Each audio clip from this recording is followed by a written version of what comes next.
there about her experience with PMDD. Like, how has it impacted the women that you've worked with?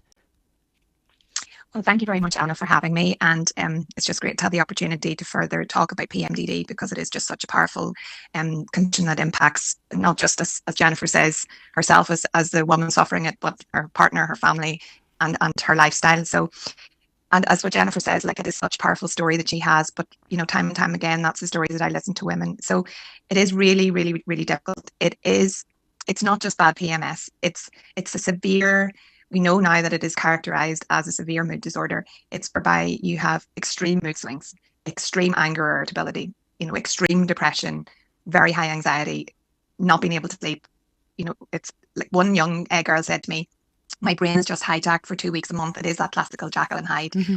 And as Jennifer says, sometimes it is your nearest and dearest that notice it. For that young girl that I'm talking about, it was actually a teacher, and she was having meltdowns in the classroom, and they thought that, you know, it was bad behavior or whatever, but actually it was severe PMDD. So, you know, so many people, you know, suffer it, but sometimes you need somebody else looking in to actually really help you realize, you know, that this is, as Jennifer says, is you're not being a bad mother, you're not being selfish.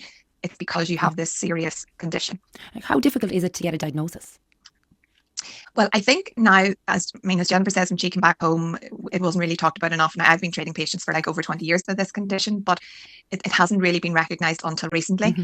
And it is really hard. But what I would say to people is you need to track your symptoms, because if you go to be seen, like you go to your GP, now GPs are much better versed in PMDD, and it's very important though, you know, and it is about advocating for yourself, that it isn't just PMS.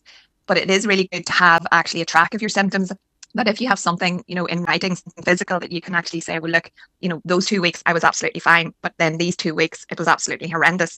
And there are some really good tracking devices, and there's some really good societies that can be helpful. For example, there's the International Association of Premenstrual Disorders, and those are the diaries that I actually use, that I would send to patients, you know, to complete. Now, the big challenge with that is, with when you are in the darkness, as Jennifer calls it, of the PMDD, really, really severe premenstrual phase, you know, the last thing you want to do is actually record something, because mm-hmm. it's an overwhelming sense of fatigue. You know, some patients have said to me, you know, you can't really describe how deep the fatigue is. You just, either you cannot sleep, and then you are like, we call it hypersomnia, meaning that you can't stay awake. Women with PMDD, they can't get out of bed. They can't physically get out of bed to go to work. They can't physically look after the kids. So I can understand it's really, really difficult, you know, to then decide, gosh, I have to record this. And then the other thing we need to remember too is PMDD is very much associated with ADHD and ADD. And women with ADD, meaning that they have the ADHD without the hyperactivity, you know, those women, first of all, have masked it at school. It wasn't picked up. They weren't the typical boy in the classroom being hyperactive. But then that's how, when you have ADD on top of PMDD, it's really hard. You're procrastinating. Like, the last thing you want to do is keep a diary. But a diary is really, really useful. And there's also the National Association of PMS, which is a UK-based charity, but it has really good information as well. So between those two, mm-hmm. because it's even good to go to your healthcare professional with evidence and said, look, you know, I have actually researched this. You know, this is typical me. Then the other issue, sorry, go on ahead. No, I was going to say, well, I suppose for women that are listening that might feel this is me, and for women that are suffering, like, what are the ways that PMDD can be treated?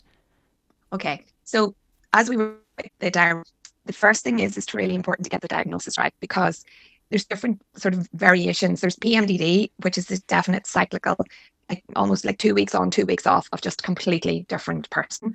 But then there's premenstrual exacerbation of other psychiatric or psychological conditions. So it's really important in the assessment that we just don't assume it's PMDD, because you could have a bipolar disorder or borderline personality disorder or major depression that gets worse premenstrually, because the treatments are slightly different. So the big part of getting the treatment is to get the right diagnosis.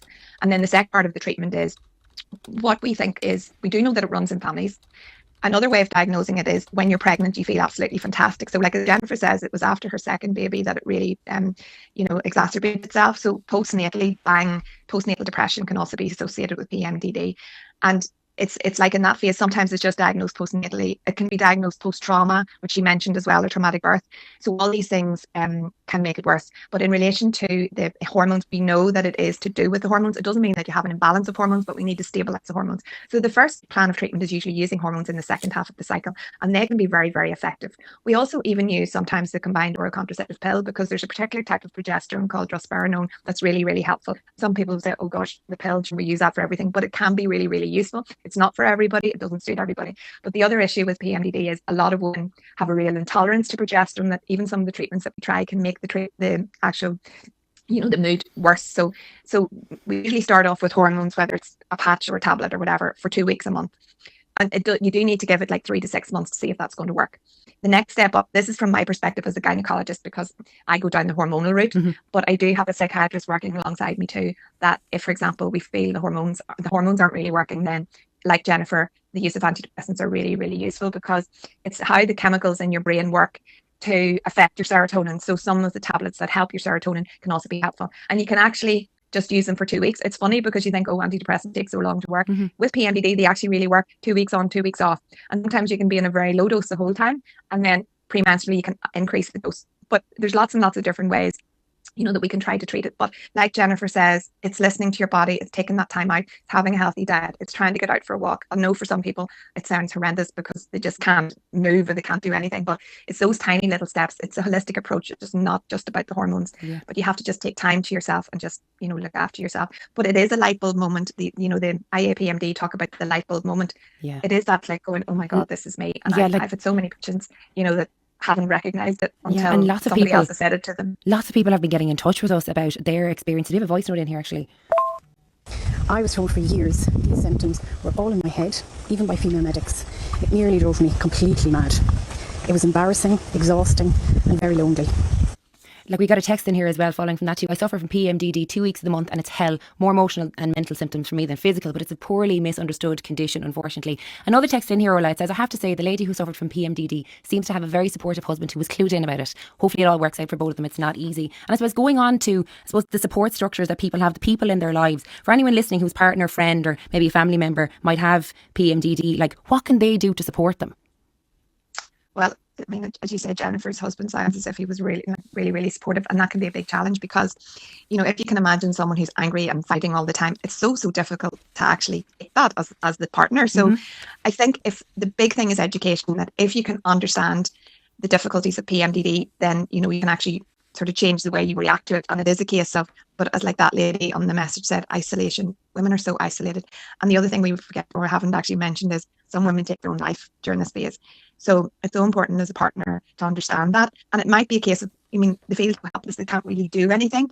But it's like that diary thing as well, that, you decide actually, you know what, for those 2 weeks, we're not going to go on holiday, or we're not going to go under pressure to do that family event or whatever.